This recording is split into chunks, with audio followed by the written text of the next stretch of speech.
প্রিয় দর্শক, বাজারে মৌসুমি ফলের দাম বাড়ছে। আসতে শুরু করেছে নতুন নতুন সব ফল।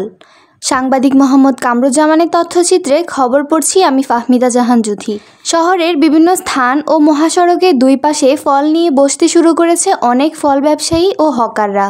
বিভিন্ন স্থান থেকে আসা নানান জাতের সিজনাল বাহারি ফল, আম, জাম, কাঁঠাল, লিচু, আনারস, পেয়ারা ও তালের লেপা সহ বিভিন্ন ধরনের মৌসুমি ফল।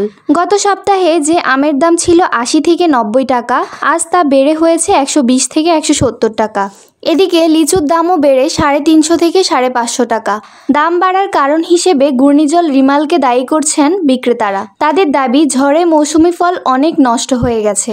আগে যা পাইকারি বাজারে বিক্রি হতো, এখন তা ফল ভেদে ৩০ থেকে ৫০ টাকা বেশি দামে কিনতে হয়।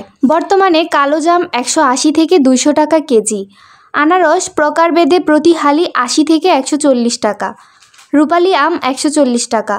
এদিকে বাজারে মৌসুমি ফলের চাহিদা বাড়ায় কমছে অন্যান্য ফলের দাম। কালো আপেল ৩০০ টাকা, মালটা ২৫০ টাকা, সাদা আঙুর ৩৫০ টাকা এবং লাল আঙুর ৫০০ টাকা করে বিক্রি হচ্ছে।